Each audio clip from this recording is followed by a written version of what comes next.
All right, Todd, did you want to lead us off?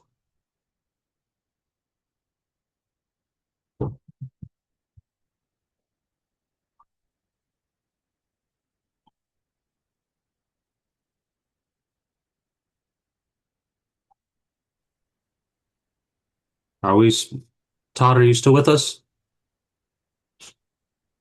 I am. Yep. Okay. So we got the recording started. We can I'm jump sorry, I in. didn't hear it. Okay, Okay, no welcome worries. everyone. This is the Washington State Building Code Council's special work session for Tuesday, July 21st, 2026. Can we please take roll? Todd Byerther, Here. Jay Arnold, Here. Scott Bastiani, Here. Jason Benway. Let me check the attendees. Not seeing theirs. Jason's not with us today. Tom Handy. Not seeing Tom online. Angela Hopt.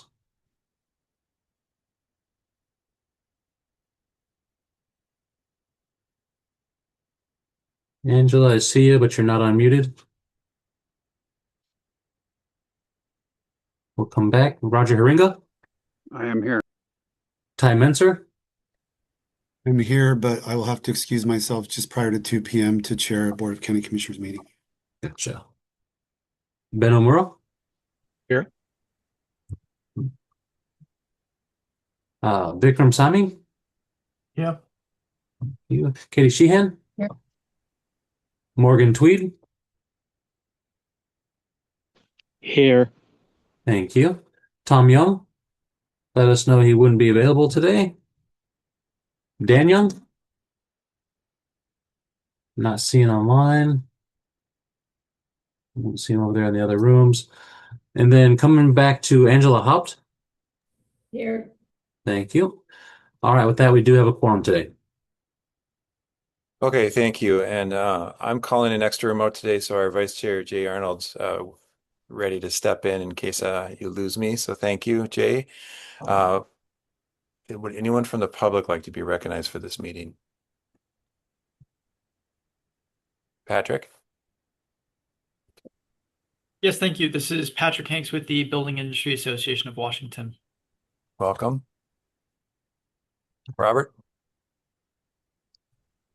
Yes, this is Robert Glass with Dyke & Comfort Technologies.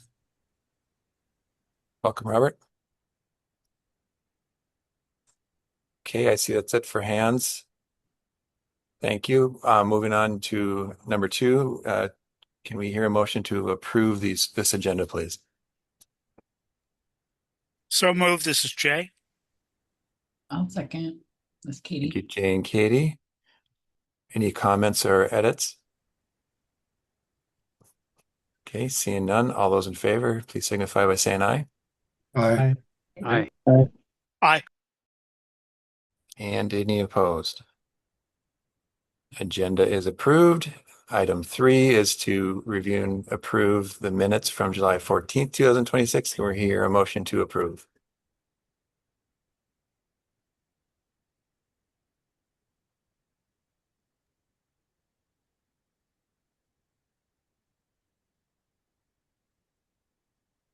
Motion to approve these minutes from July 14th. Thank you, Katie. Second. Second by Jay. Any edits? Seeing none. All those in favor signify by saying aye. Aye. Aye. Aye. Any opposed? Minutes are approved. Okay, let's go back to the agenda, please. This meeting was set up with notice that we will be focused on primarily the embodied carbon appendix first, and then we will get to other IBC comments as time allows. We're scheduled for 2 hours. Let's see how we do. With the embodied carbon, Dustin, do you want perhaps Jay to introduce his sponsored amendments? Yeah, I was gonna just introduce to say we discussed bringing the potential amendments back, and Jay has come back with two options for the option one option that's in the CR 102, and then one additional proposed modification for the option two version that's in the CR 102. And with that, I would turn it over to Jay. Thank you, Dustin. Thank you, Todd. Um, you may have recalled from our July 7th work session, we talked about feedback from the Carbon Leadership Forum. Um, Megan Lewis from CLF sent a lengthy email with a number of changes. To simplify discussion, I have broken up their recommended changes into the three amendments. And first is some clarifications and technical changes to option one. The second is updates of the covered materials table values in option one. And then the third one was clarifications and technical changes to option two. Chair, I'm not sure how you want to look at this. Maybe we just start with the option one discussion, because option one is functionally a superset of option two. And so any comments or discussion that council members have on option one applies to option two. So I think we can make the most progress in walking through this. I agree. Thank you. I think that was an ask that you're saying. Yes, I will kick this off. So I think unless there's objection, and we'll open it up to the council. And I see Roger with his hand up. I think let's first talk about our approach here today. Building up to this, I think the most appropriate approach as a sponsored amendments, as we asked for, I think this is setting a good precedent for us and our work sessions. I think we need to give then objective and fair, review of this. And also, this is a complicated topic. It's been in front of the full council briefly, but we have new council members, and I think we all need a refresh on this. So I think that's probably most appropriate. Roger, do you have anything to add, please? Yeah, I just would like to, particularly for the new council members who may not quite be as aware, clarify a little bit between option one and option two. I want everybody to understand it was the intent as these options were going through the tag that there are three pathways in option one: a materials pathway, a whole building LCA pathway, and a building reuse. Option two basically just takes away the material pathway. The whole building LCA and the material pathway are intended to be identical. So just as we are going through, starting with option one, which is fine, just be aware that, again, the intent of the tag was that the option two is identical to option one minus the material pathway. Okay, and with that, calling out our new council members, or any council member, do you have any questions after reviewing the content that would help you get more up to speed as we discuss this today? Okay, just want to put that out there. Raise your hand anytime, please. Okay, so with that, I think our rules of engagement today are like in the previous weeks. We are not taking public testimony. The record is closed, but we do have technical experts here that have helped formulate some of these amendments. So if a council member wants to ask any technical questions of attendees, please feel free to do that. I can call on them. I ask of the public attendees and stakeholders, please, keep your comments to the technical part, and please help us avoid advocacy at this point. Okay, with option one for the first amendment, Jay, can you help? Well, maybe I should ask anyone of the council members if you want to walk through and ask questions about the framework of this.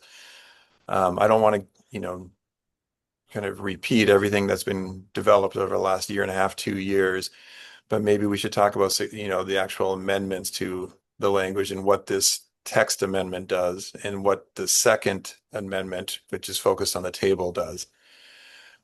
Let's start there, Dustin, by scrolling through. And Jay, I mean, I can leave this to you or ask if you want to call on a couple of the sponsors to help Sure. us walk through proposed changes. Sure. I think we can respond to questions. I know that I see Megan Lewis is in the audience from the Carbon Leadership Forum. Their letter was a combination of several organizations, including AIA, and I see that Chell Anderson is also available to respond to things. I'm have taken what they had submitted and reformatted it to break it up into the three different amendments and improve the readability a little bit, but it's the same. Didn't make any changes to what they were proposing. If you go through their descriptions, where we are right now on showing on screen is definitions, where they had some clarifications of definitions and some synchronization between option one and option two, so that whichever the will of the council moving forward was, that the same changes were in both. So maybe we just scroll down through the definitions at least and see if there's any questions that council members have for these particular changes. I guess I would ask the council members, are any of the definitions, to start with those, not familiar to you, or if you feel are not grounded in other either national or international standards, codes, or other design guidelines. That was kind of my test first, and I feel that they're consistent, but I would like to hear from anybody if you flag something otherwise. Okay. I see Angela on. I know I don't want to raise it. I mean, I'll raise it now, but we don't have to discuss it right now. There was some discussion about the reuse option, and so that's just something we flagged. I'm not sure what kind of resolution we got to that, when we last talked, but let's get down to that section, when we appropriate. Okay, so in this section right here, so to bring everybody up to speed, through the TAG process and through the BRFW committee, the recommendation landed on this bracket language of how to insert options. And again, as these are optional appendices, this would then help guide perhaps what are acceptable levels for local jurisdictions to adopt. So I think the question I've raised a few times and others have is, what is an appropriate number here? Is the council the best qualified to produce that number? Do we view this overall appendix as a framework? And then, as this is proposing essentially regulation within code, how do we help guide and make this most useful for local jurisdictions, or for the state to insert a number with their power? So I'm not proposing an answer here. I just want to maybe trigger that conversation, and then also consideration of what would be the guardrails, essentially, if you want to view it as that, or just the bounds, so that if a jurisdiction were to propose something less or more restrictive, what should appropriate numbers be? So go ahead, Roger.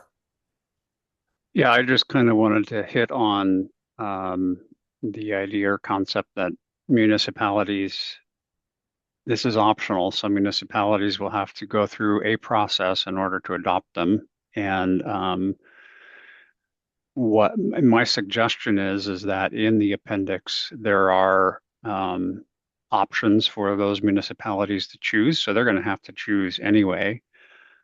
If they wanted to, if a municipality wanted to do a different number, what's on the screen, if I'm going to suggest, well, some municipality wants to use 70% of the sum, that's their prerogative. All they would need to do is then come to the SBCC and say, we are proposing to do this, but we believe that 70% is the right number, or 110% or whatever. So in my opinion, because this is a optional appendix, if we give options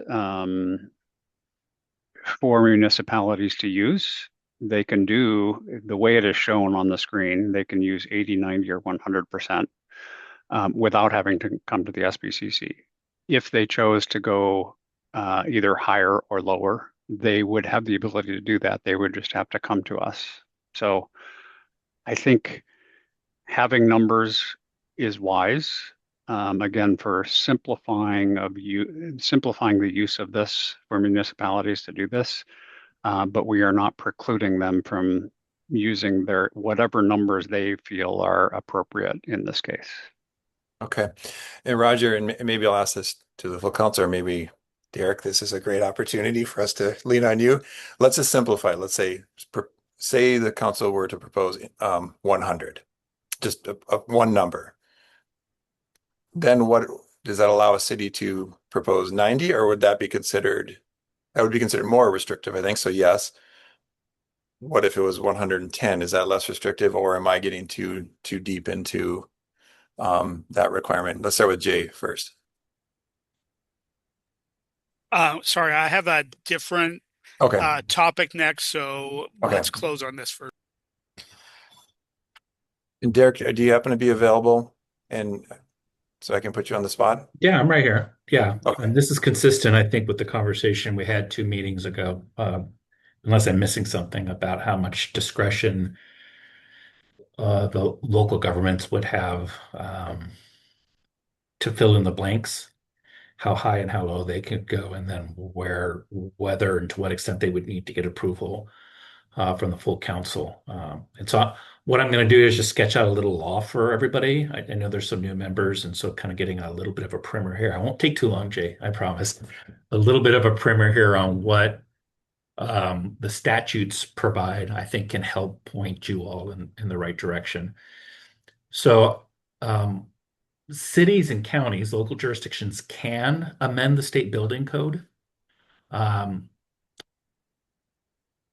But they cannot do it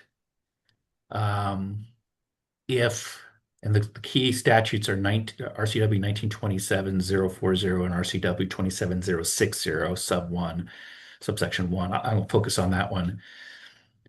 And I'll just read the statute. The governing bodies of counties and cities, the local jurisdictions with authority, may amend the codes, the statewide codes, as they apply within their respective jurisdictions, right? But the amendment shall not result in a local code, that is less than the minimum performance standards and objectives contained in the state code, the state building code, with a few exceptions.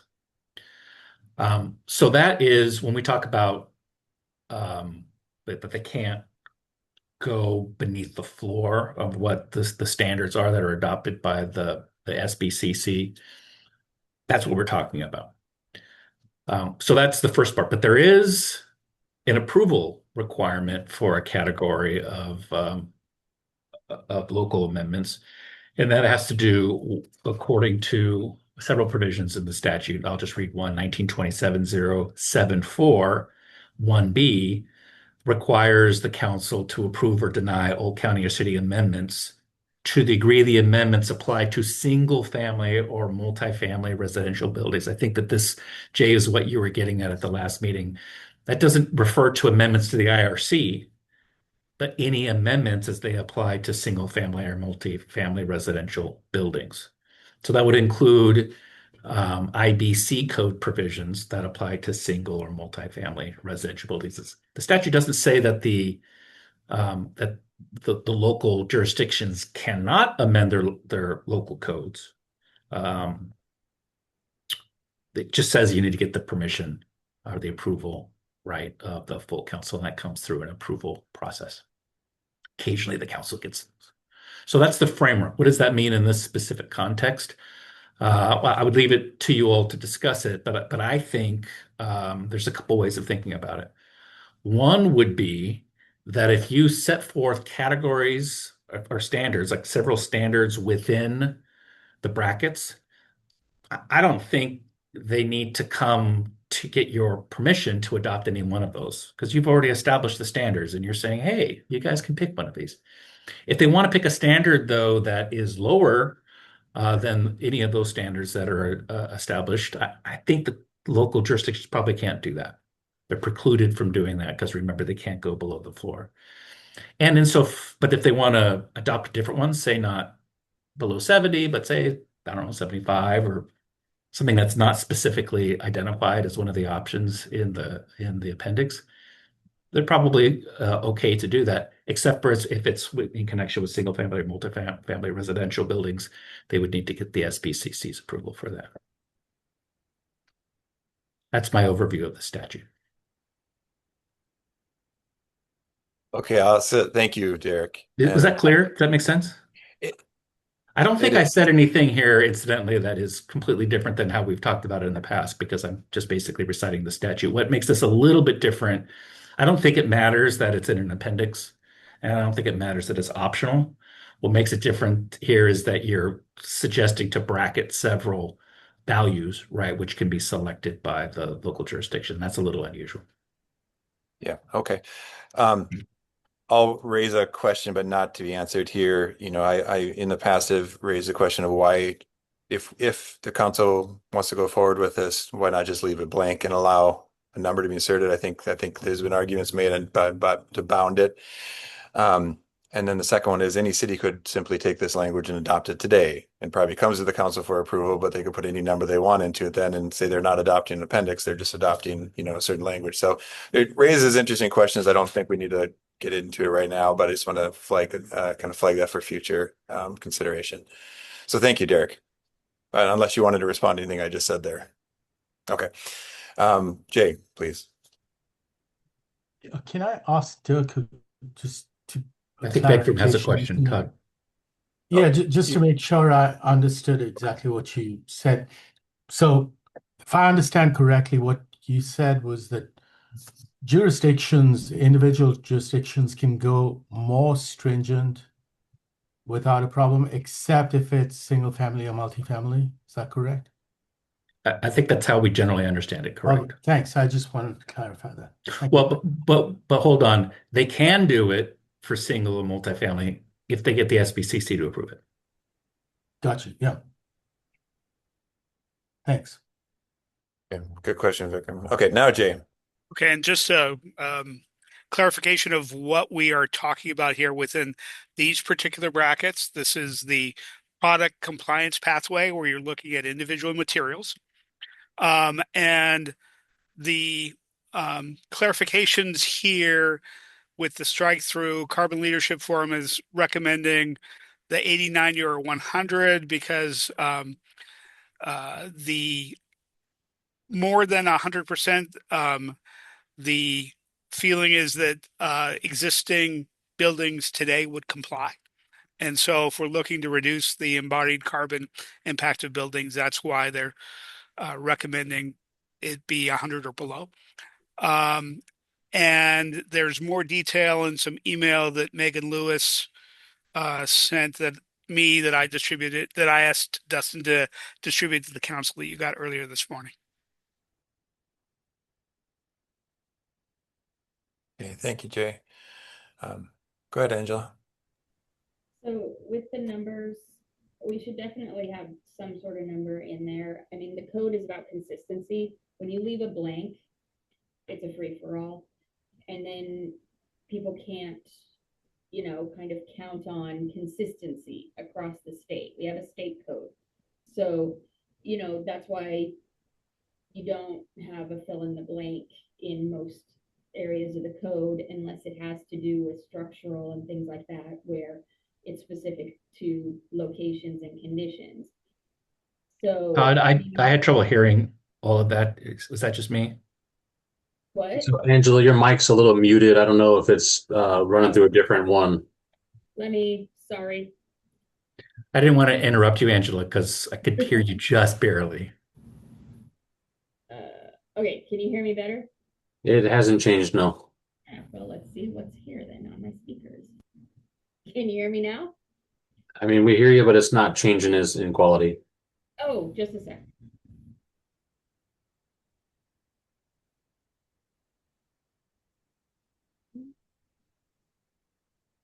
Can you hear me? It's still kind of muted. All right, then I'll just let go. Never mind. I'll figure out my stuff. Okay, we'll come right back to you and if you find a change. Let's go to Ben. Thanks, Todd. And yeah, I guess I was able to hear most of what Angela said. So I think I had a similar perspective. Like I feel it would be helpful to set a just a typical number for these options, and have something that if local jurisdictions did choose to adopt this amendment, they would be able to then also customize it to what they feel is appropriate. So they could potentially have non-residential construction, more stringent, leave residential construction as indicated, or some mix in between. And then if they did need to review with the SBCC on any of those changes to the residential construction, they could do that. But I guess my thought looking at this, like the code change proposal and the different options, would definitely be to favor just adopting the kind of the option with the least stringency and the most number of compliance pathways, and then allow those local jurisdictions to adjust it as they see fit. So that is my preference. And I guess I'm still reading through the email from CLF to understand, I guess, a bit more about kind of the background of some of the proposed changes. But in general, they seem consistent with what I would hope for. So thank you. Thank you, Ben. Okay, Angela, go ahead. Okay, can you hear me better? Much better. Great. Can we go back up to the covered projects definition?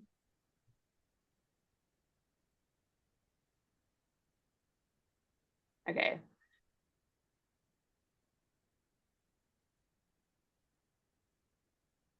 Okay, so this is broken. This requires that you have both new and addition construction for it to be a covered project. It completely changed the definition that the tag did.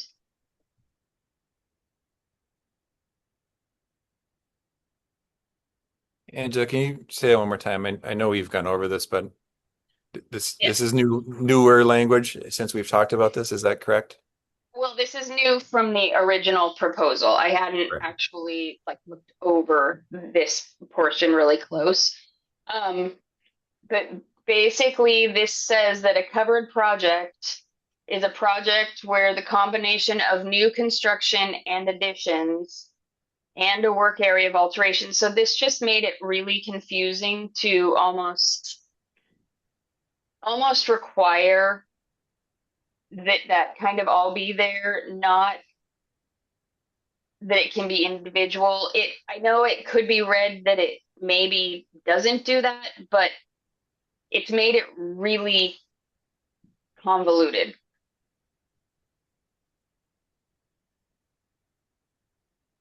Okay, let's unpack this, Roger.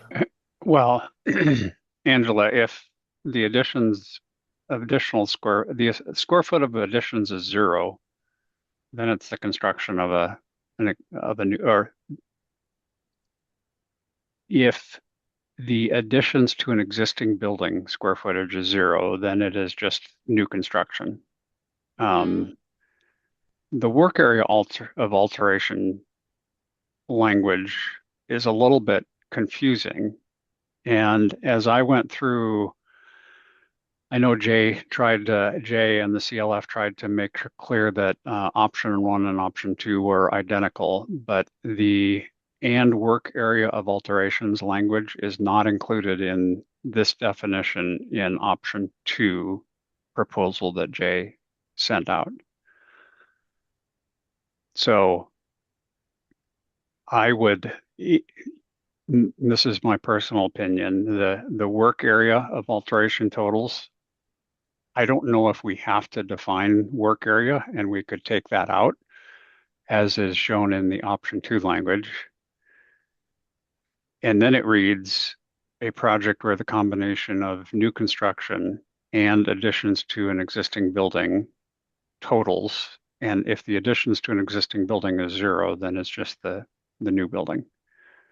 I could see an and or, but one of the things that I believe is that we do need to go through this with a eye on technical code language and make sure that whatever we are looking at, whether it's what we come out of today or at another work session, is a clean version of, okay, here's what we discussed. And that needs to include a review of just from a technical code language, is it appropriate?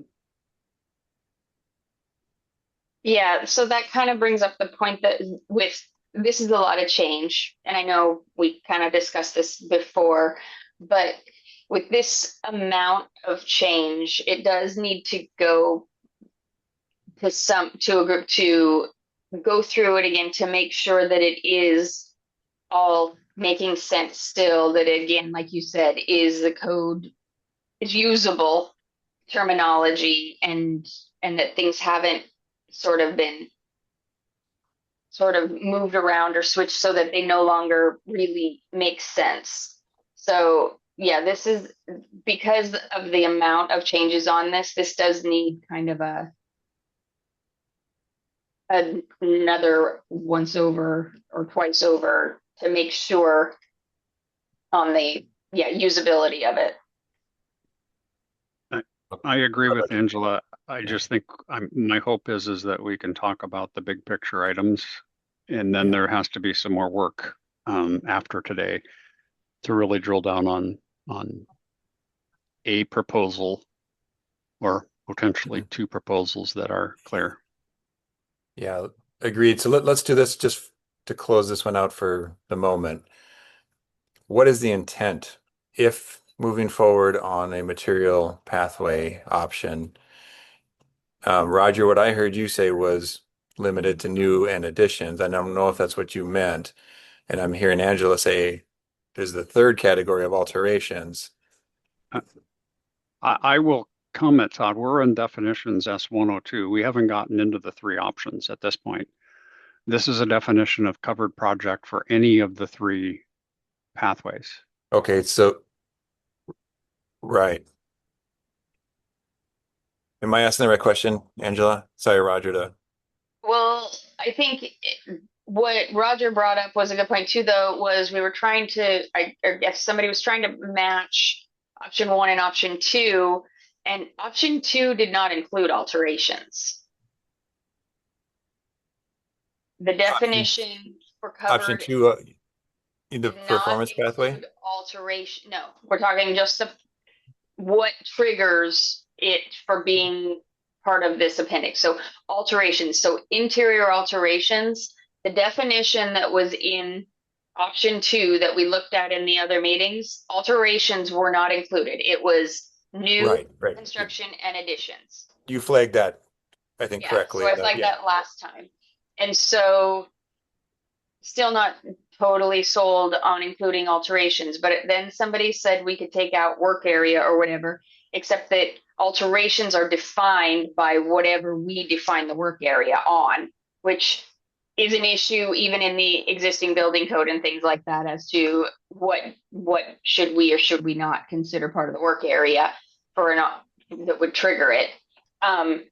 But I think what we're kind of saying at this point is, we just need to, go over the big stuff so that we can then drill down on this stuff in maybe a different forum and with some public input, in my opinion, to help with this language and stuff.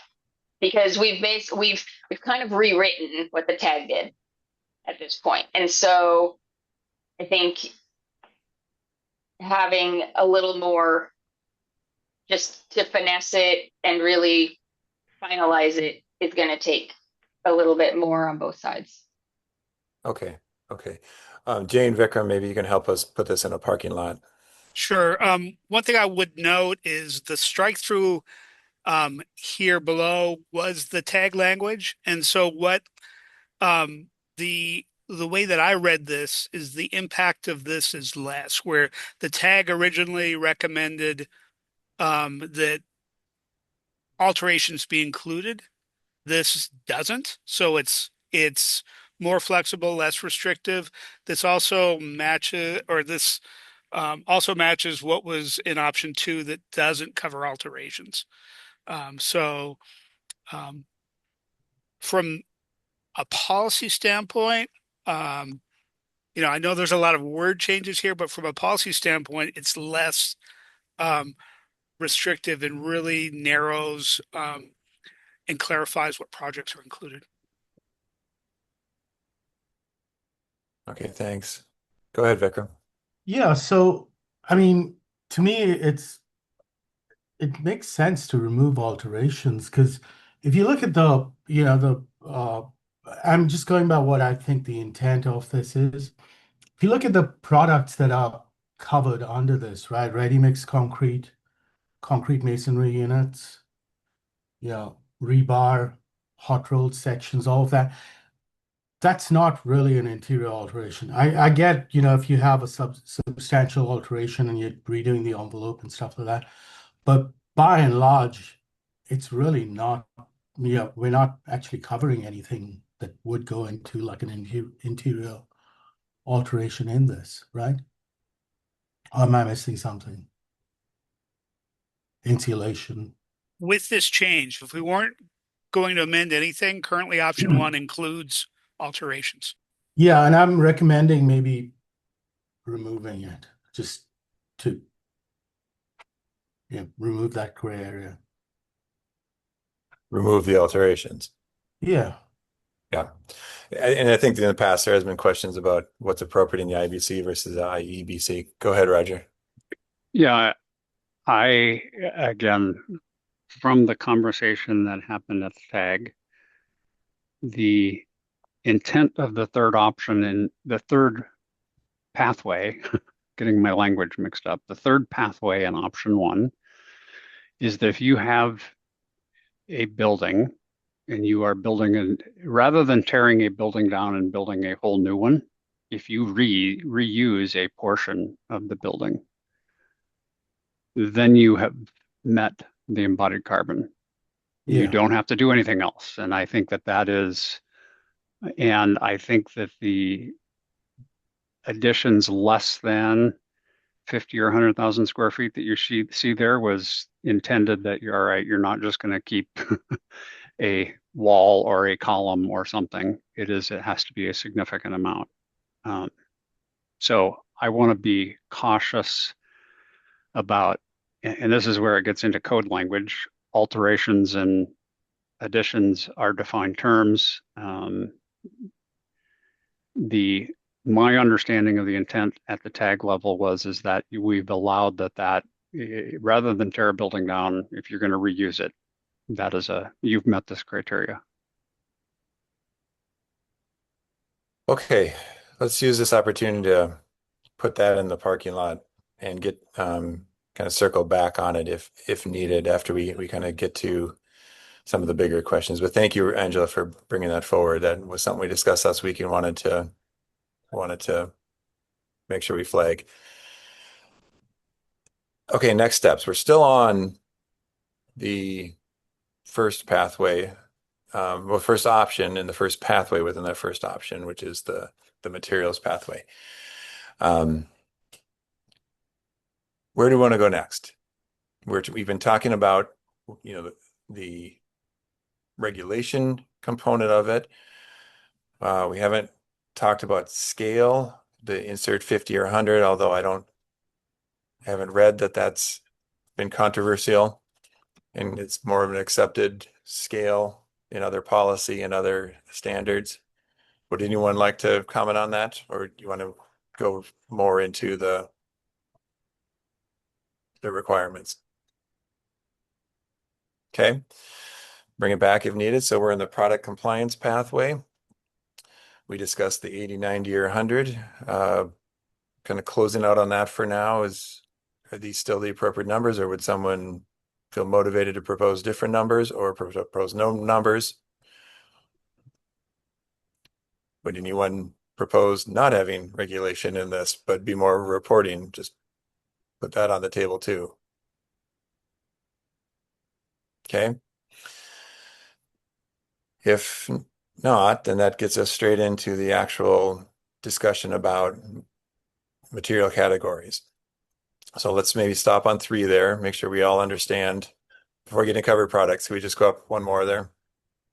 Okay, just make sure we understand that in that regulation piece, we're summing across the entire project, I'm sorry, on mass or volume. 3 goes into how you report, I believe, right? Anything significant change here that we should know? Was the industry average crossed out before? I don't recall. It was not. This particular change says that you could use a product-specific EPD or the values included in the table below for specific products, and that table below, takes the place of an industry average EPD because it's basically that same data. Yep. Everyone understand that? That logic? Anyone need more clarification on that? Okay. Just tell me if I'm going too fast. Okay. So then that gets us into a discussion about covered products. So if we can go down to, go ahead, Jay. And just to clarify here, Carbon Leadership Forum proposed an update of this table to kind of simplify and break our discussion into different things.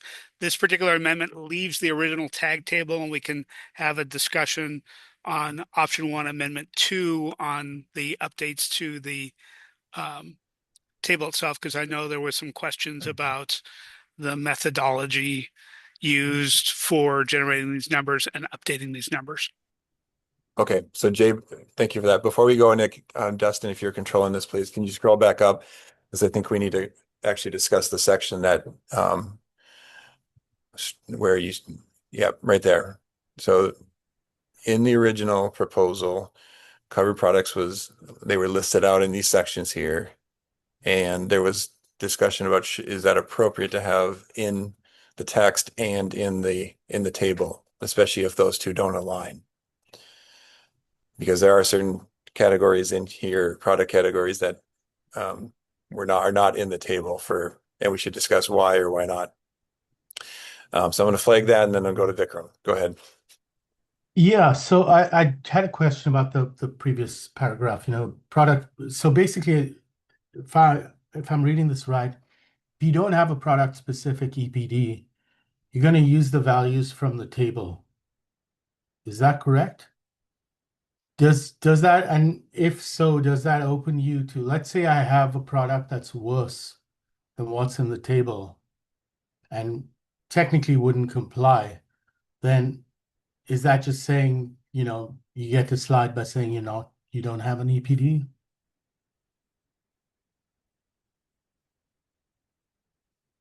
Hey, Vikram has raised a question I'm not qualified to answer. Do we want to phone a friend on this, Jay? Go ahead. You're on mute, Jay. I was going to suggest the same thing and see if Megan or Chell was in a position to respond to that. Can or Roger, please. I think, Vikram, what the thought process anyway is if you have one product that is worse and you decide to use the values in the table, you are required to be 90% better than the values in the table. So even if you have a product that is worse and you use the table, you have other products that you have to be using that shows an overall 90% reduction. Okay. So you still would, however, now the way that you asked the question has me wondering as well. So maybe Chell or Megan can respond. Okay, I think it's most appropriate to go to Megan first. Yep. Welcome, Megan. Thank you for joining us today. Yep, thanks for the invitation. Megan, could you just, Yep. for the record, state your Yes, role, I'm Megan position? Lewis. I'm the program director of the Carbon Leadership Forum, sitting here in Seattle, Washington. And the intent, Roger, as you said here, is that yes, you would be able to submit an industry average EPD. I think for simplification here, rather than pointing people and adding complexity by having them find an industry average EPD, just referring to the values in the table. And then this actually relates to the 80, 90, or 100 rather than 120 or 175. We recommended that language because of this area where it says that you can use an industry average value that you can find in the table. So essentially, if you are allowing language that says over 100%, there is no requirement because then everyone can use the values in the table. Whereas if a jurisdiction is using that 80 or 90 number, then yes, you're looking at the sum of the total values in your project, and maybe your concrete is below industry average and your rebar is above, and your insulation you don't have a value for and you used a value in the table. As long as those numbers overall for the project are meeting that 80 or 90 threshold, then you've complied. So happy to answer any clarifying questions around that. Yeah, thank you. We'll leave your mic accessible here. Thanks. Did that help, Vikram? Yeah. Okay. Okay, we can come back to it if there are questions that arise on that. So, okay, now moving into the cover project. So again, so now these are now struck. Am I remembering this correctly? And when this discussion happened? Someone help me on the history of that. And maybe I'll ask Megan, do you remember is this a CLF proposal, or to my memory, it was more a trade association proposal to not have redundancy? I'm afraid I'm not sure Okay. about who originated the redundancy there. Yep. Okay. We'll come back to it if needed. Go ahead, Vikram. I just wanted to follow up with Megan's comment. I get it. In which case, does it make sense to strike the 100%? So we have 80, 90, and 100. Does it make sense then to strike the 100%, right? Because otherwise, technically, you could just do nothing and just fill everything out as the same value from the table, and you're done, right? So if we strike the 100%, then it actually puts the onus on someone to actually do something about what they're doing, right? Does that make sense? Okay, so if you're asking a question of either Megan or I see Ariel on there, Ariel, I'm happy to give you time if you have a kind of a technical response to that. Hi, can you hear me? Yes. Oh, great. Hi, this is Ariel Brenner from the New Buildings Institute. We were the original proponent behind this proposal. I heard a question come up about the source of this list. And if I remember correctly, that had emerged from the IBC tag process. I think a member of the tag had proposed this for clarity's sake.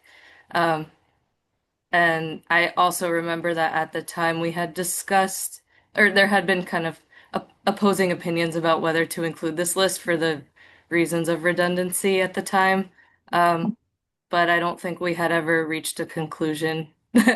So it stayed in the draft for a while, even though there was some opposition to it. So that's the history of that. And in terms of the striking 100%, I think that logic makes a lot of sense for the reasons that Vikram rose. Yeah, no other thoughts on that, but if you have questions, happy to Okay. answer. Thank you for that. It sounds consistent with my memory now. Okay, Roger, please. Yeah, Todd, I was just going to comment again, looking at trying to create a clear code language. I think the redundancy cause of having them listed and then in the table causes more problems than it solves. So in an effort to keep it simple, I would support striking those, and it's basically just the table is what tells you what those covered products are. Okay. And I believe, again, the proposal I did have at 1.125 or 150, I forget what the numbers are. I just think that there's a double negative in there. And so again, having clear code language and the way Vikram spelled it out was the intent, is that, all right, 100% is this baseline, and he's right. If you needed to meet 100%, you can just pull all the numbers out of the table. So in order for this proposal to make any sense at all, it should only be 80 or 90, or theoretically a municipality or a jurisdiction could have it lower if they so choose.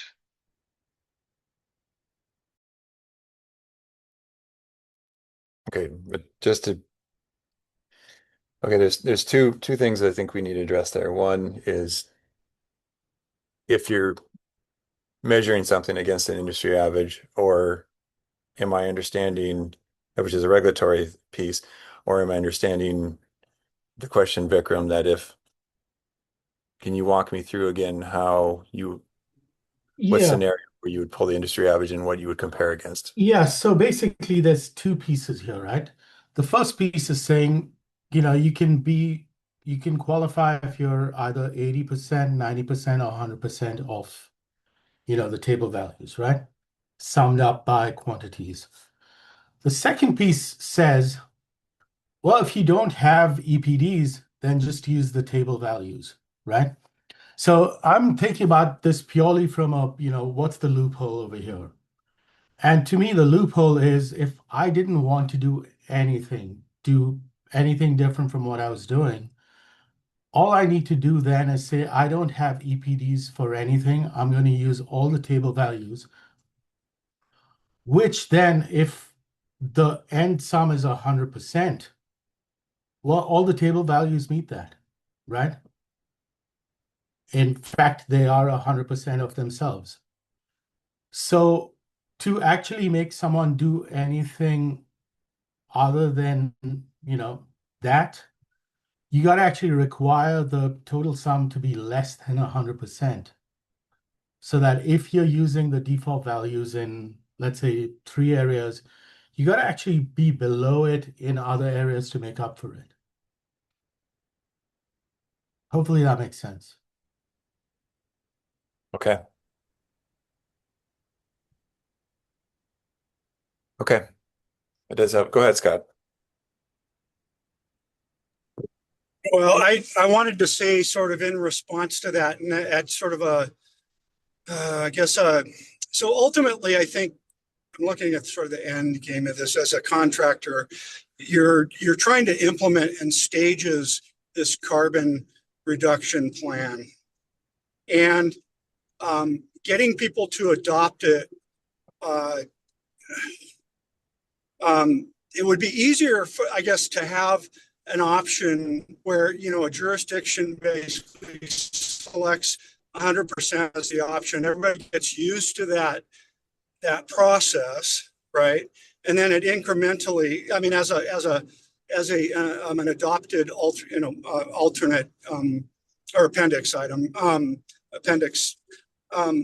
versus starting right out of the gate and forcing everybody to go through this process and creating a bunch of extra work of trying to secure EPDs in a market that isn't really used to that. So I guess I'm arguing in favor of keeping 100 and it doesn't mean the jurisdiction is going to do that, right? Like they're not necessarily, they don't have to do that, but if they choose to do that, I feel like there's a sort of an incremental adoption logic to that. Okay. Yeah, thank you, Scott.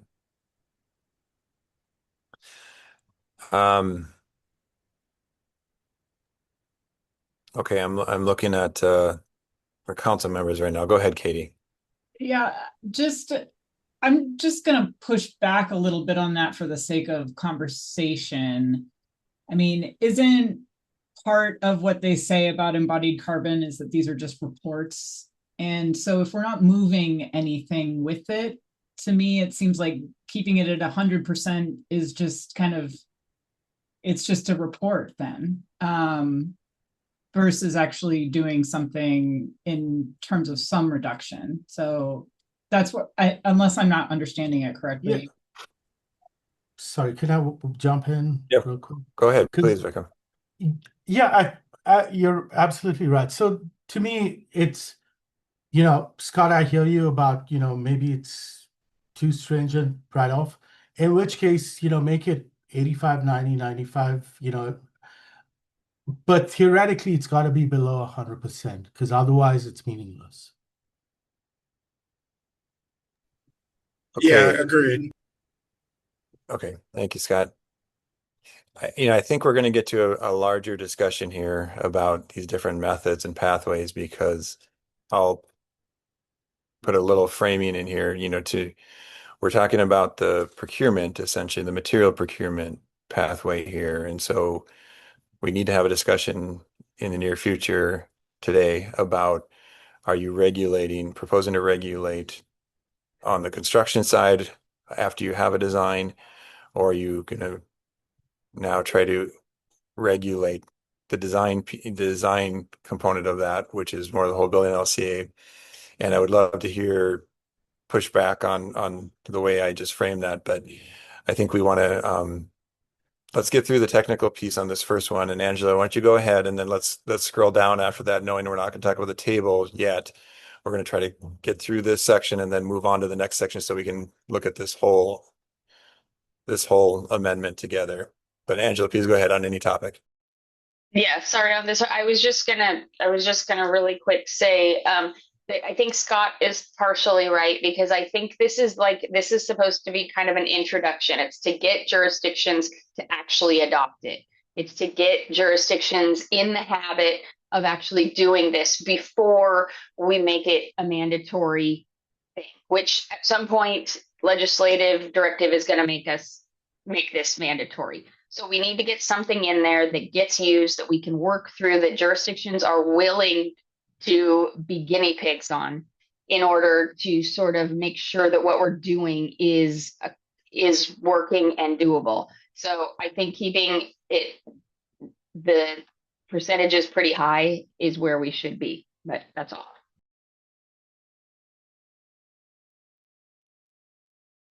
Okay. I'm going to propose that we keep moving here. We're at about the 1 hour point. Let's scroll down, please, knowing that we're going to talk about the tables values in the next amendment. So, okay, that does get us right in the whole building LCA. So one last question I want to plant before we get into the whole building LCA is, what happens when there is not a material category? So my understanding is, and this might be a better discussion topic for the next one when we look at the new values and the new product category. So I'm going to retract my question and we'll come back to that. Okay. If we can move on to section 103 now, .4 or 3 as it's proposed here. Embodied carbon, whole building LCA. Now this has two options, just to kind of go high level into this, to my understanding. So please correct me if I'm wrong. This says that you have to comply with one of the following: the absolute reduction requirement or the relative reduction requirement. Absolute is a number. This is kind of my understanding of the Vancouver approach, where there is an absolute number that you have a lot of flexibility to design in. Again, this is a design approach, in my opinion, as opposed to a procurement approach. So this is where the 190 or 80 off of that number.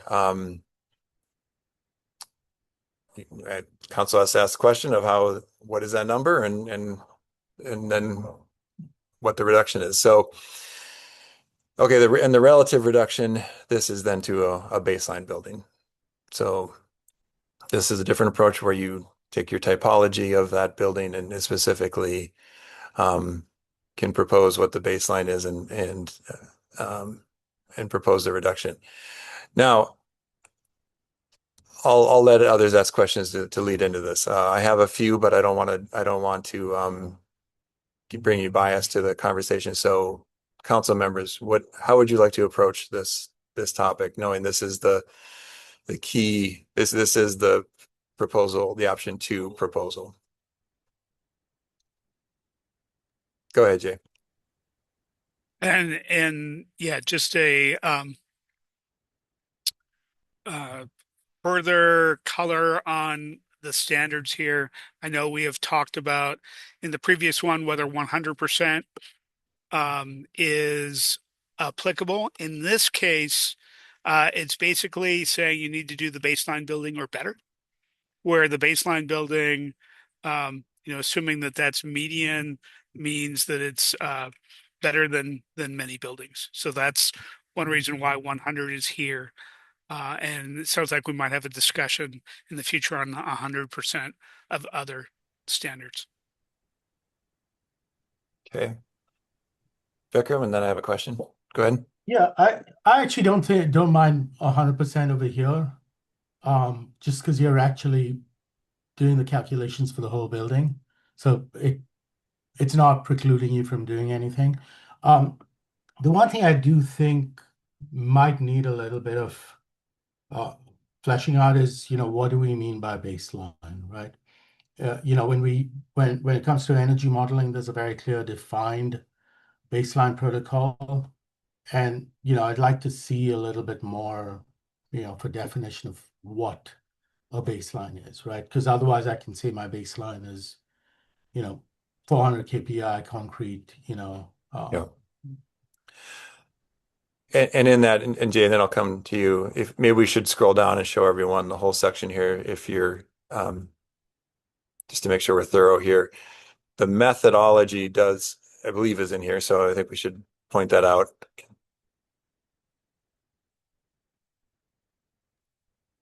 Okay, so am I wrong on that? And I would just note, Todd, baseline building is one of the definitions. Going back to page 1, that talks about same size, geographic location, and thermal performance of the proposed building, and shall be functionally equivalent. So I don't know if that meets what you're looking for, Vikram, but that's at least the recommendation of saying how you identify or what the criteria is for a baseline building.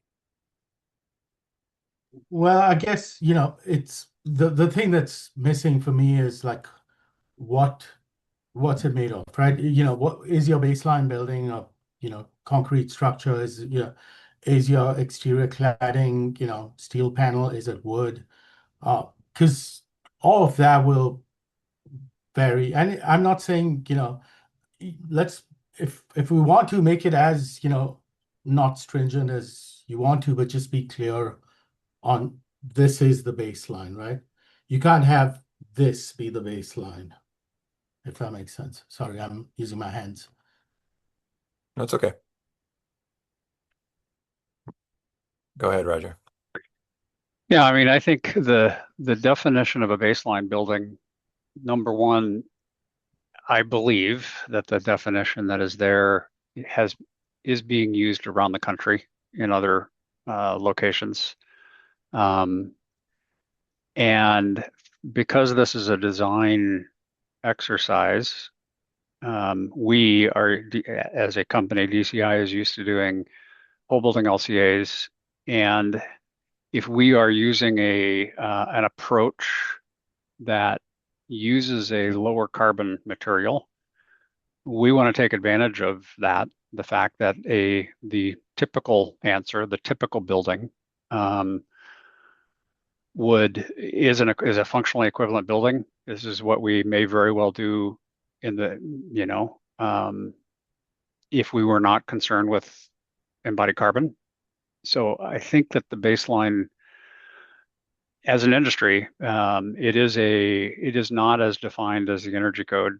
We don't have an ASHRAE, whatever, 96 or whatever that everybody's comparing it to. This is the best definition that we have. So. Yep. And I think what I was trying to also point out is that if you scroll back down to the section, it is stated as common that the same LCA tools shall be used for the comparison between the baseline building and the proposed building.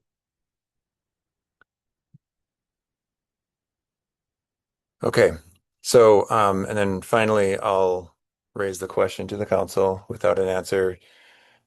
Obviously, 90% of a whole building LCA, or 90%, a 10% reduction, if you want to call it like that, is not equivalent to a 10% reduction in A1 through A3 in the other method. Anyone dispute that or want to kind of discuss that a little and whether or not equivalency between methods matters? Go ahead, Roger. Todd, I'm sorry. If you could go back up, I actually found a piece of information that if you go up to the total amount of carbon, I think I may have it, absolute reduction requirement. I'm going to use the 500 kilograms per square meter because that's the number that we as a company are used to providing. But DCI is part of the SE 2050. So as part of that, we are submitting buildings that we have designed doing whole building LCAs and reporting to the SE 2050 what the overall carbon content is.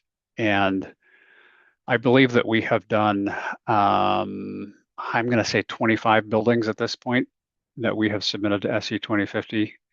The highest number we have is about 340 kilograms per square meter.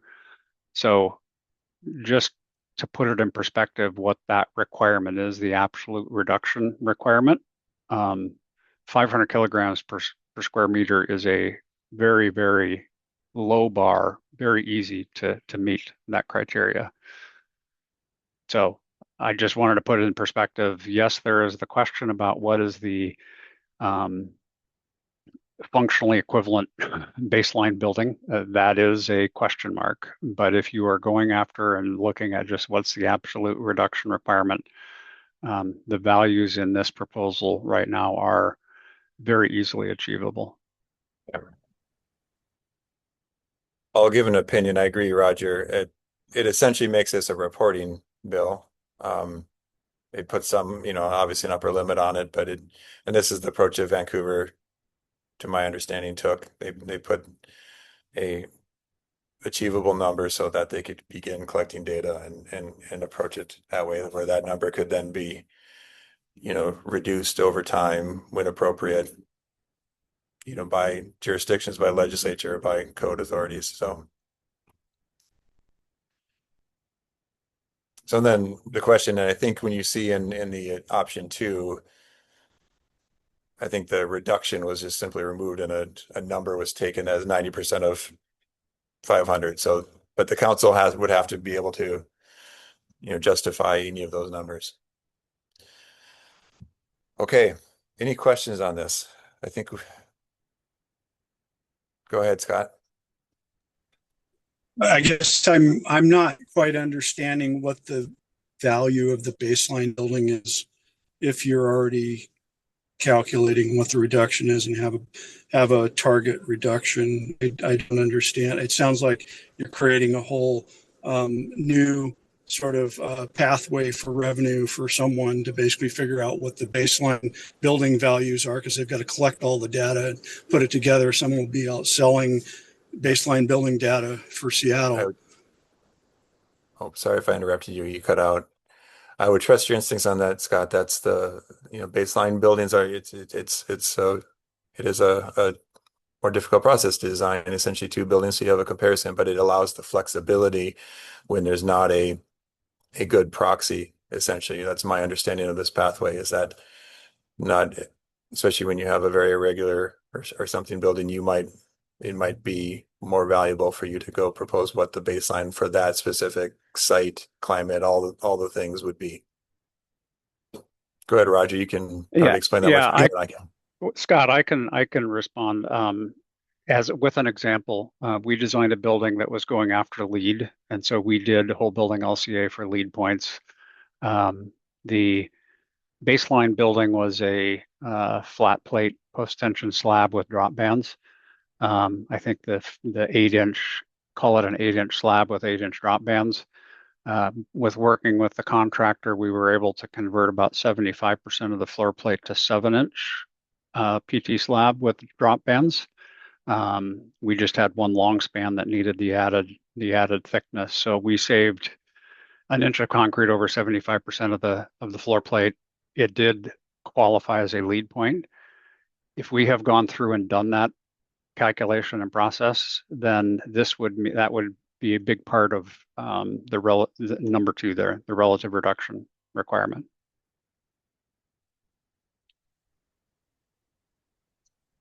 Yeah, that makes sense. Thanks.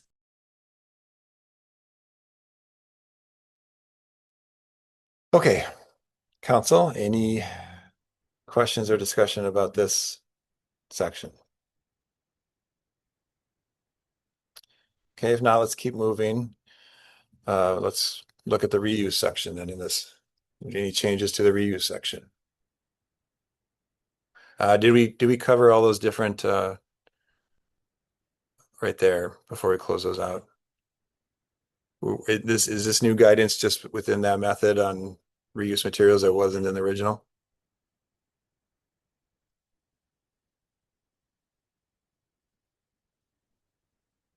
And I'm sorry for everyone if the reason we're asking this is we saw a lot of this language early on. It just didn't ride along through the Sierra 102 process until this moment. So a lot of it is very familiar and actually has been discussed, but wasn't part of the Sierra 102 language. Go ahead, Roger. Well, I just want to make sure, again, there are terms that get used in various places and refer to sometimes different things. And in fact, what's on the screen right now is an example of that.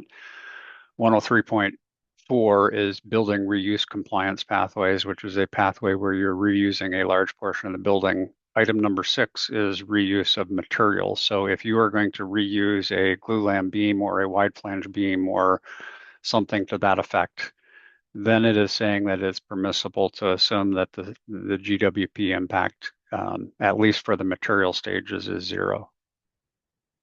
So again, just a clarity on that. When we start talking about reuse material, this is still in the whole building LCA pathways, 6, 7, 8, and 9 are. So just to clarify, this does have to tie in then to our new construction versus addition versus the definition number 6 is in the whole building LCA, which is I believe, Todd, now you've got me. I think that could you do a whole building LCA if you had both a new building and an addition as part of it? I think the answer is probably yes. For instance, if you were reusing only 25% of an existing building, not 50%, you could still include that into your whole building LCA analysis. Right. But you're doing the whole building LCA. So item number 6 is in the whole building LCA. Yeah. Just to be clear, say we have an addition that qualifies to an existing building. Is this section saying that existing building is 0? That portion of the whole project is 0. And that's kind of then the captain obvious that yes, that would, with some little math, you don't have to go through the math on the existing building to demonstrate it. Yeah. Again, yes, it is. Existing materials and buildings are 0. That's what that is saying. If you are reusing a portion of a building, Todd, and you do a whole building LCA, then yes, you could say everything that you are reusing is 0 as far as the whole building LCA goes. And that may come into play if you did not meet the criteria of 103.4. Trying to find the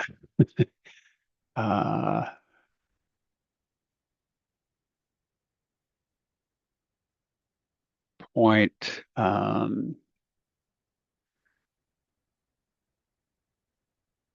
Trying to figure out the limits in the building reuse.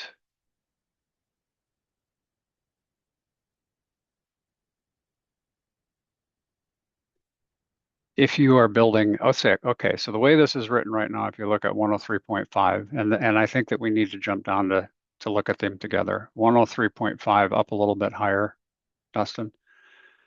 103.5, now you go, yeah. It says, oh, you were right there. Sorry.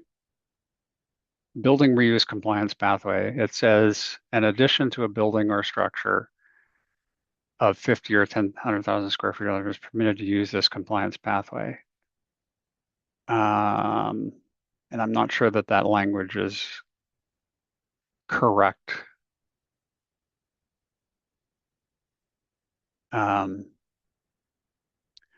What came out of the tag was if you reused 50% of an existing building, then you've met the requirements. And that's what the building reuse compliance pathway was intended to be. Not sure that that reads that way now. My discussion about reused materials is if you did not meet that criteria, so you reuse 25% rather than 50%, you would not qualify for the building reuse compliance pathway, but you can still use that area of that building that you're reusing with an embodied carbon of 0 to try to meet the whole building LCA pathway. Okay.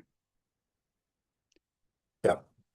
And this is for the reuse, and this is where we have to keep everything organized, because we were talking about the whole building LCA pathway and the concept that when you reuse, when it's an addition to an existing building, then obviously the math would easily demonstrate the likely reduction, and therefore the whole building LCA would be somewhat streamlined, but you're just not having to calculate that existing building unless you're, of course, adding new materials and so forth. So I know we're keeping a lot organized here, but that's what this amendment does. It has 3 different pathways, and we're trying to understand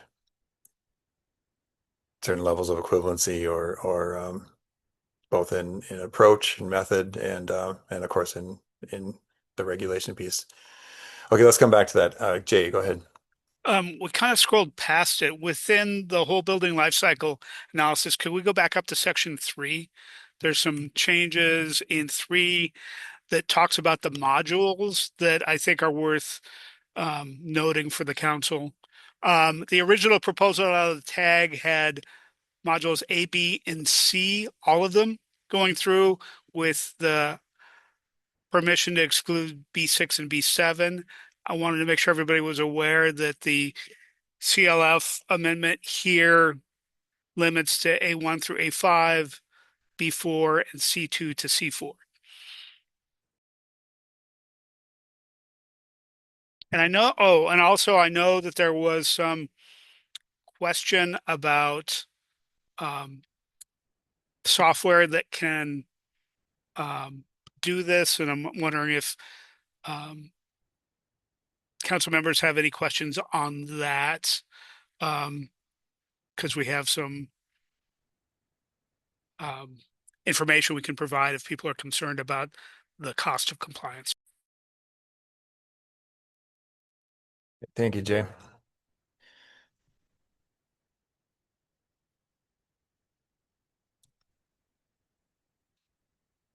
Okay. Great. Sounds like no questions. Well, oh, I'm sorry. Do we see any questions? I guess I do have a question. Just I would like to hear on these additions in 3 there with the specific stages. I mean, I think we probably should have a little more narrative around it for the whole council.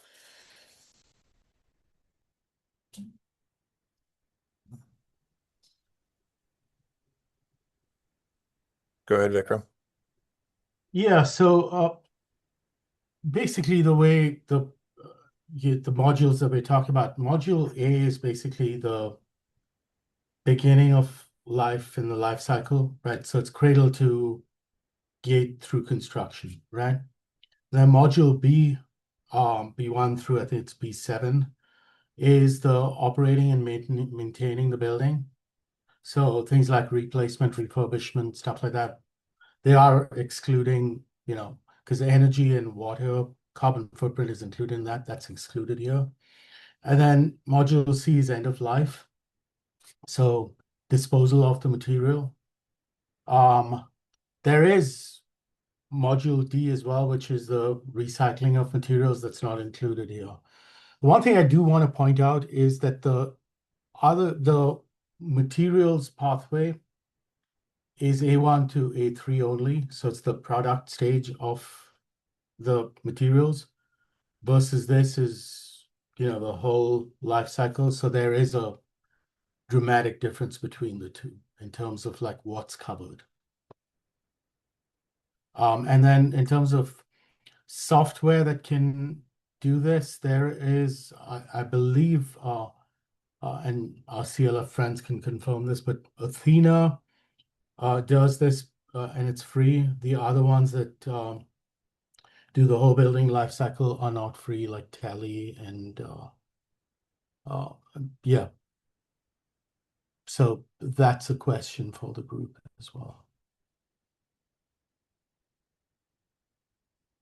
Okay, and maybe I don't want this to become LCA 101, but just I wanted maybe to state for the record with this change, if I understand it correctly, by being very specific about B4 and only C2 through C4, then this I wanted to talk about which sections this does not include then that was included in the previous version.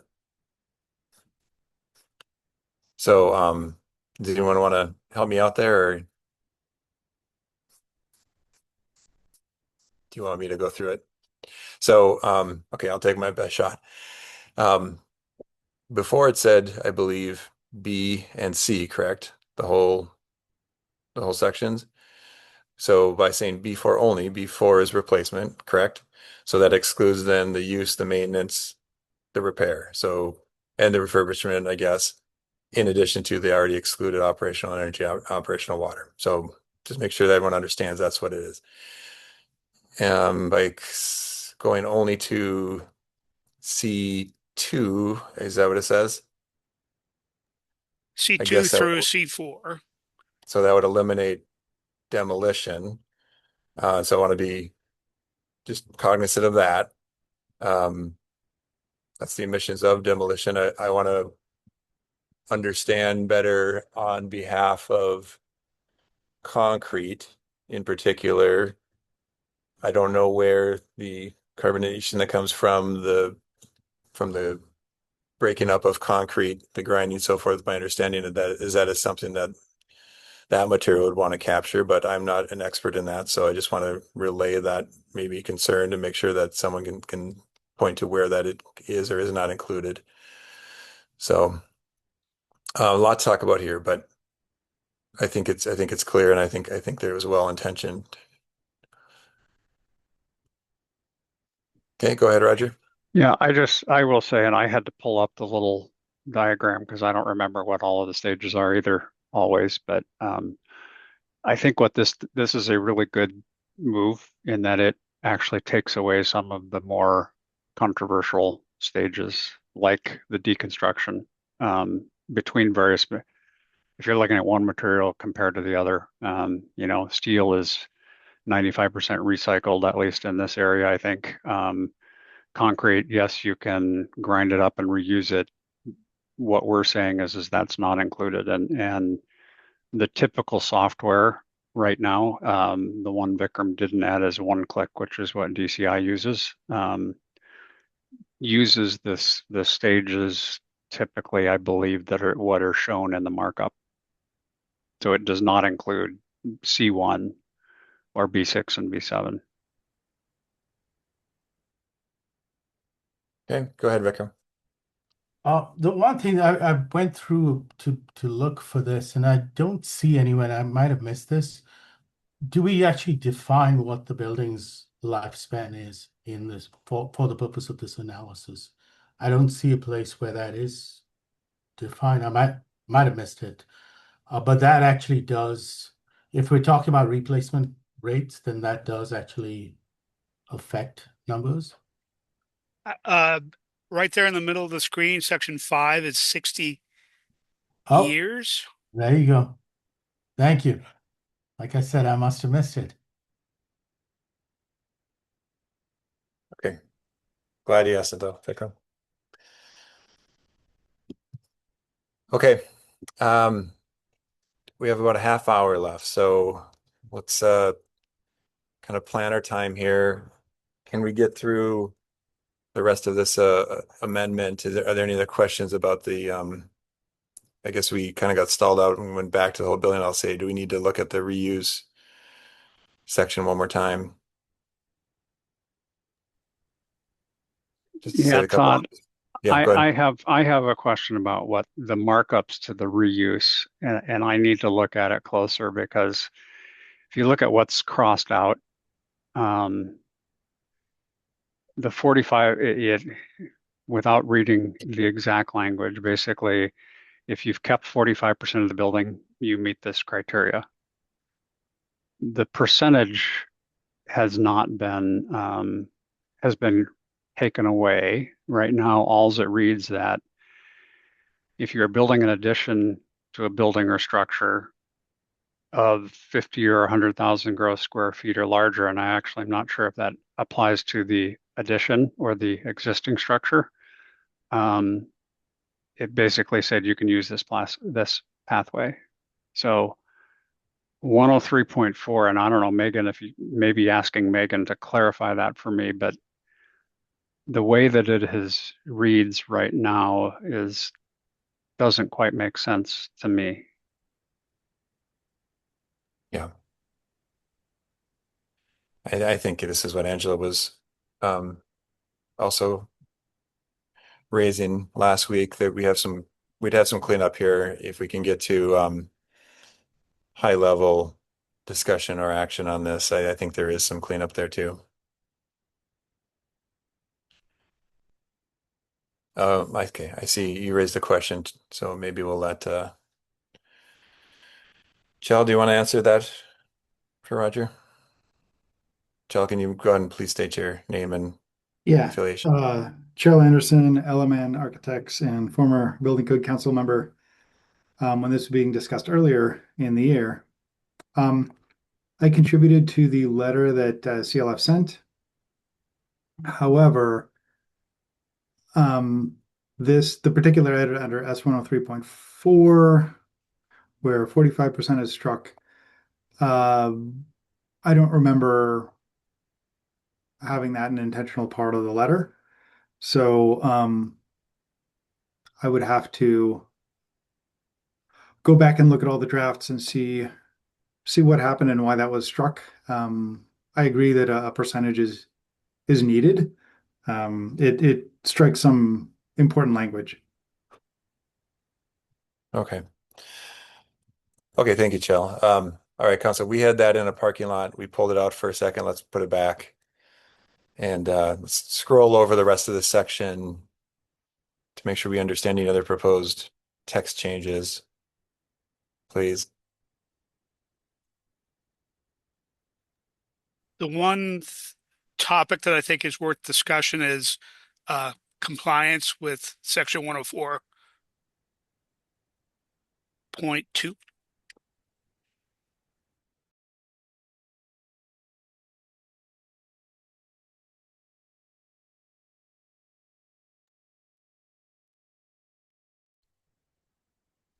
Dustin, can you scroll back up, just make sure we're all transitioned here into section 104? What's above this?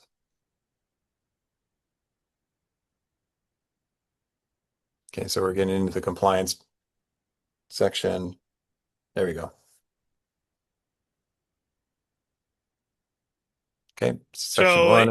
Yeah, Go in ahead. general, this is just providing reporting for the end results. And at the end of the paragraph, if you scroll down a little bit, it says for all pathways, if updated calculations didn't meet the standards, it would simply need to be a narrative on why that particular pathway wasn't met.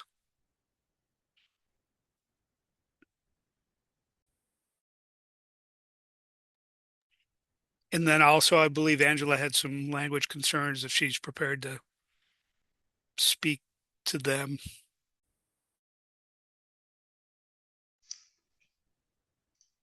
Go ahead, Angela. Whoops. I think my original concern when we spoke earlier was just we were trying to match up between the two. But I mean, for now, because this one does have the three pathways and it kind of covers what happens with each of them.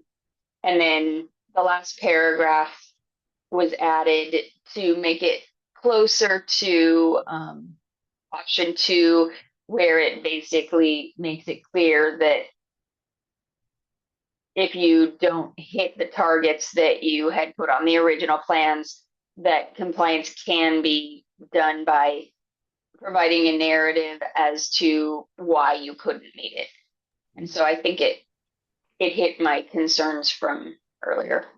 And the first sentence, Angela, that said this section is optional at the discretion of the jurisdiction. Yeah, so that's not showing on the screen right now. It's a little bit off the screen. But yes, that should not be there. And it was explained why it was there, but that sentence, by having that there, if a jurisdiction decided not to use this section, then what that reverts to is if you don't meet your original target, you have to do something to the building to fix it to get to that target, which in my opinion would usually end up in wasting materials and things like that that you shouldn't have to do. It kind of flies in the face of what we're trying to do with this. That just shouldn't be there.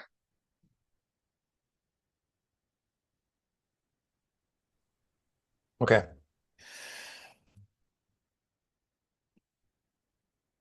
Anything else on this for now?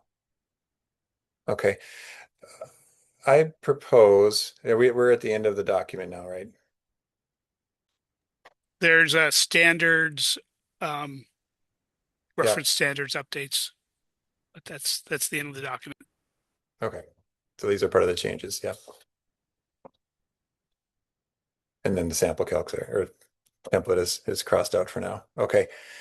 I propose that we spend 5 minutes looking at the option 2 proposal before we get into numbers in the tables for this option 1, just to make sure we've already covered everything that's essentially in that, or if there are any significant differences between that option 2 whole building LCA pathway than what we already have discussed today. Is that okay?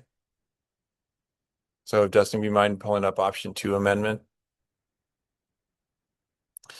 Okay, option 2 amendment 1, then if we scroll through there, is there anything significantly different than what we've already discussed?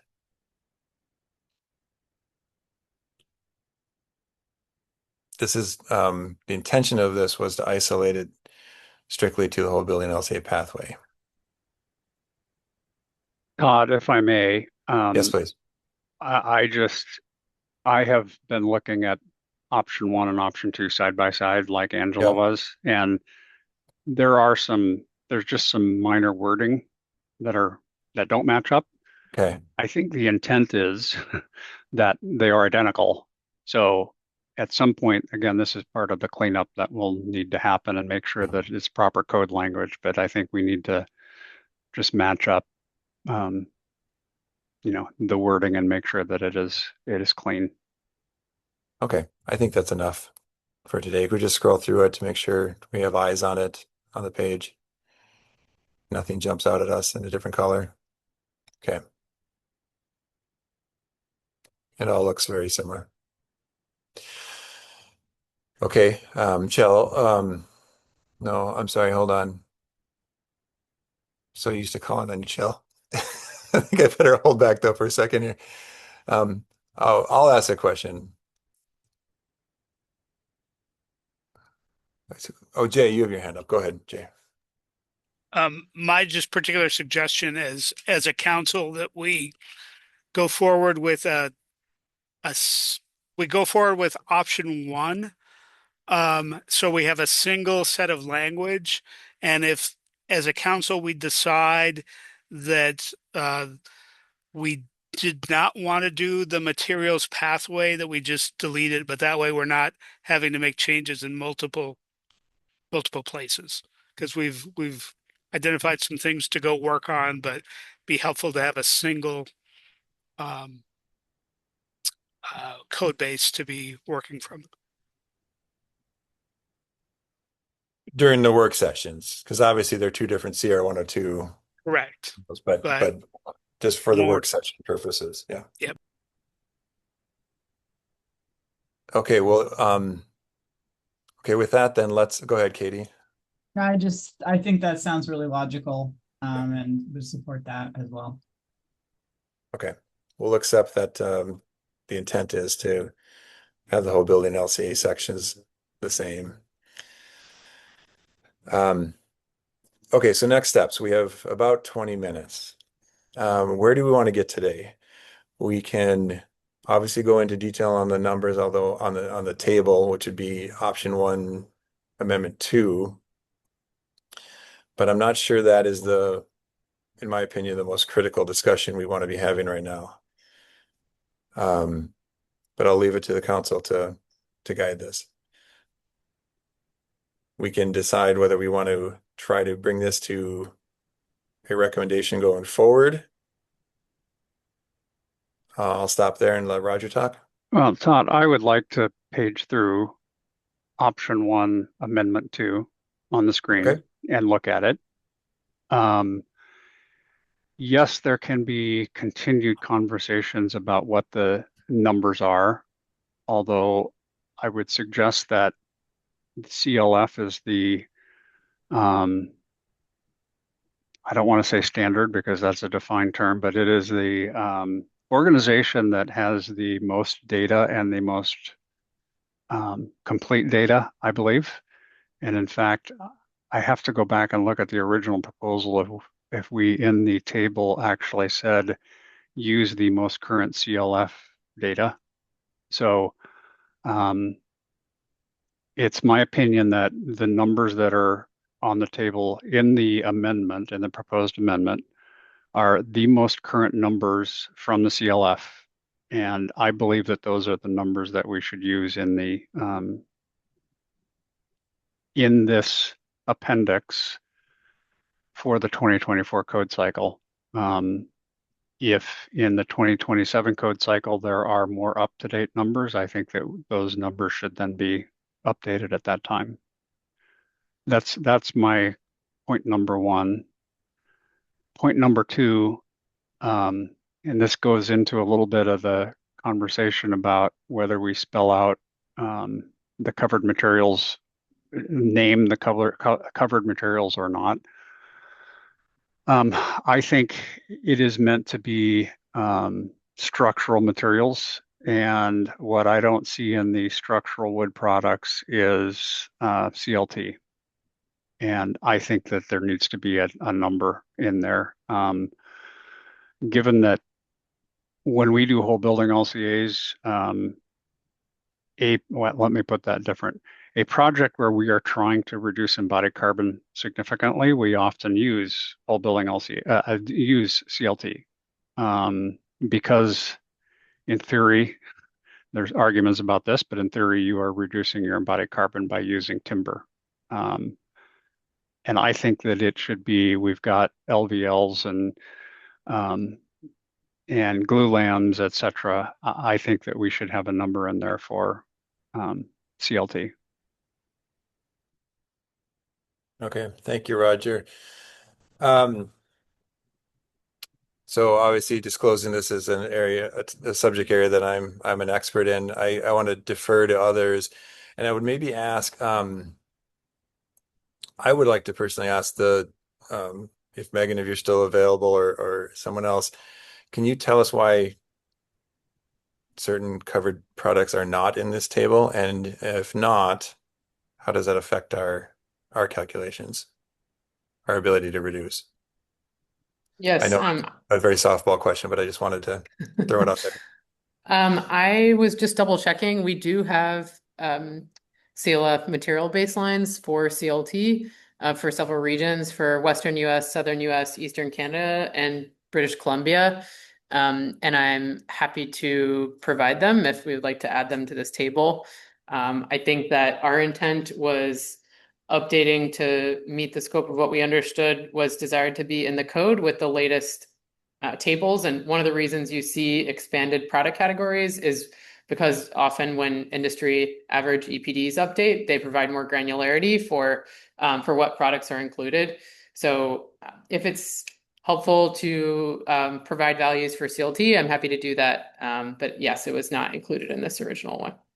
Megan, I think maybe if I may ask the question, in your email that was distributed to the council, there was some discussion about when a certain threshold was not met for inclusion in the table. Is that an example of one here?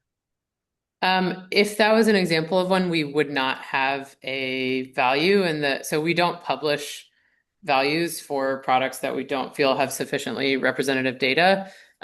So I,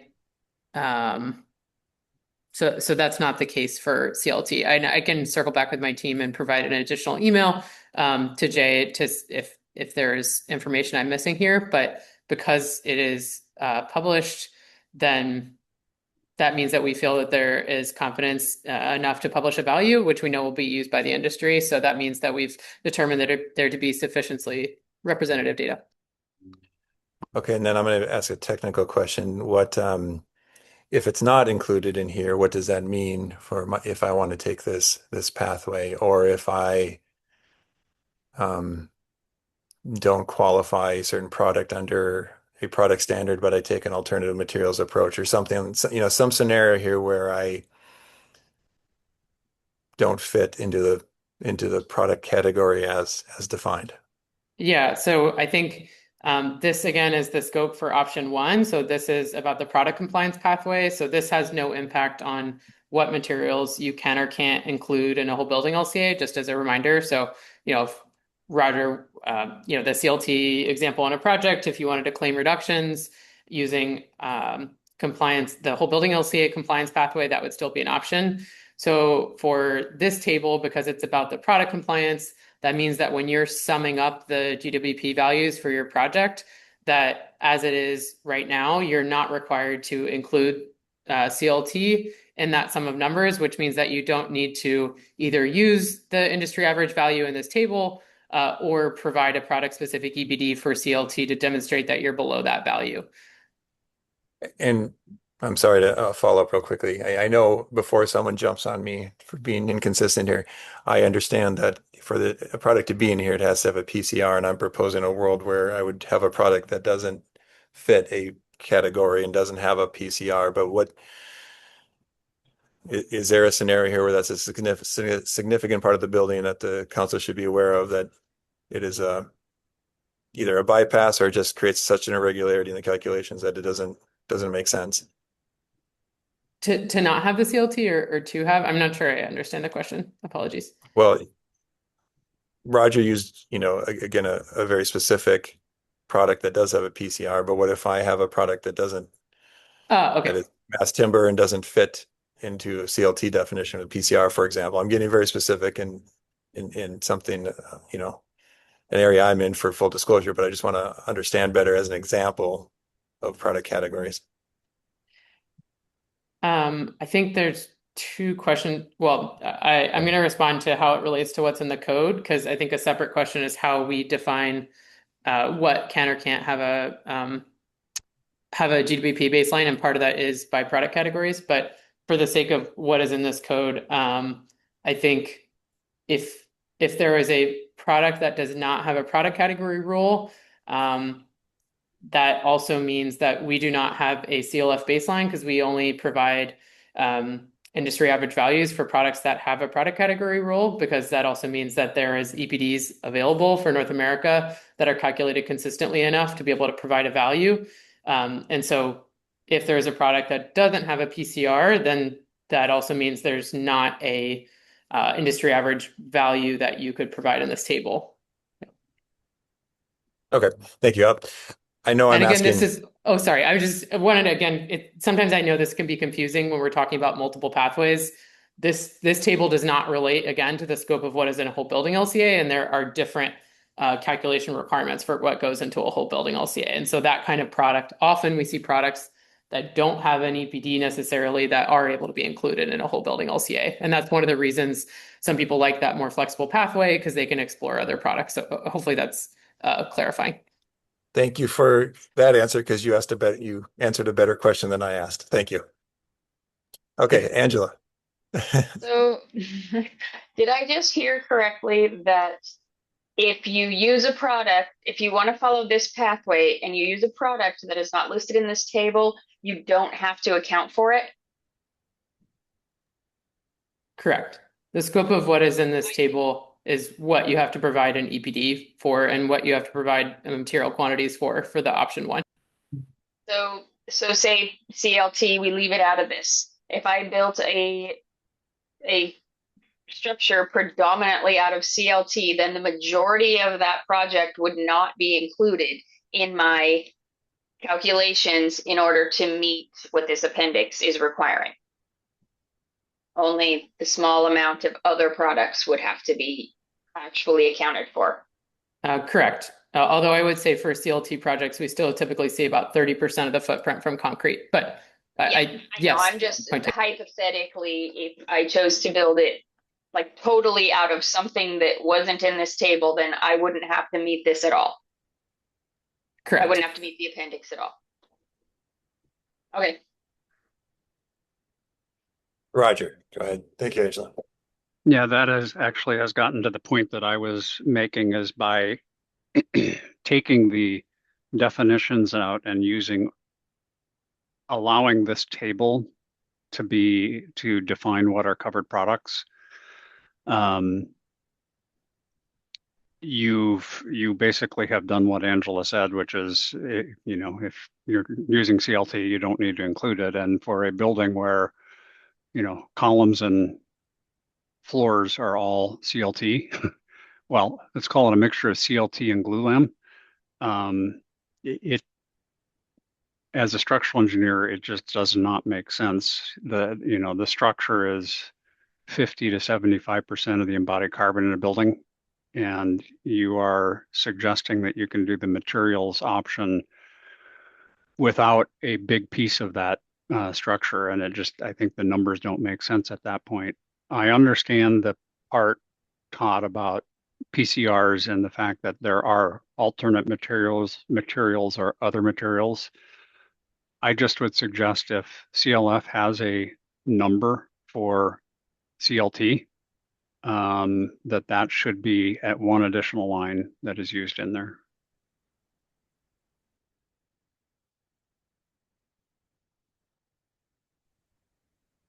Okay. I think there's more kind of discussion we could have there, but with mining time here, we have 10 minutes left. Where would the council like to get today?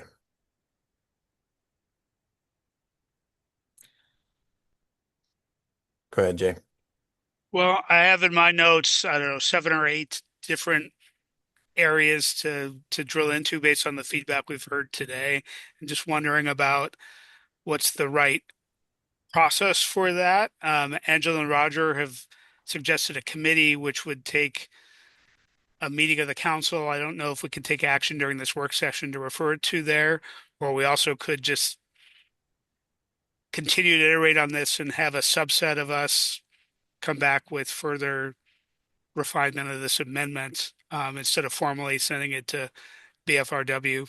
And just wondering what the will of everybody here is.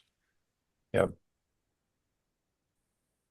Good points, Jay. I think to be consistent, although it's not always the most efficient, but it has the full, these meetings are the full council are invited to these meetings. They're not necessarily mandatory, just to point out that all council members are here, but that was the intent, is that these are the work sessions. And I think maybe your point, working offline is appropriate to and bring those proposed changes back to this work session, I think is probably the best pathway.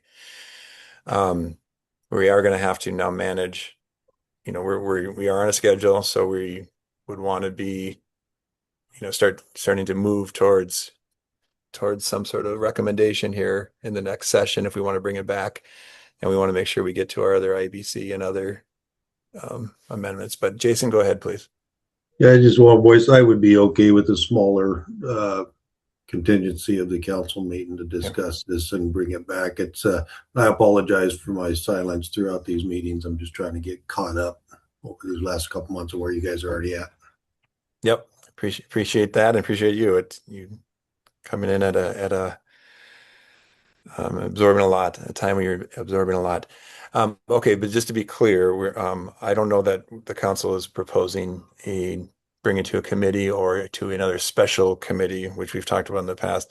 I think maybe Jay, you were hinting at doing some of this offline, see how far we get, and bring those back forward, publish them for the council. If people that were provided feedback would be willing to spend some time on this, yeah, I think a good goal would be to say, could there be another revision of amendments within 2 weeks? Okay. Let's approach it like that. Let's approach it formally, where council members have the ability to bring amendments to these amendments and submit them and post them, even if there are competing or conflicting amendments. I know I'm willing to do that and reach out to more stakeholders to get their direct feedback, especially for the seat that I represent. Is everyone okay with that? Okay. Anything else?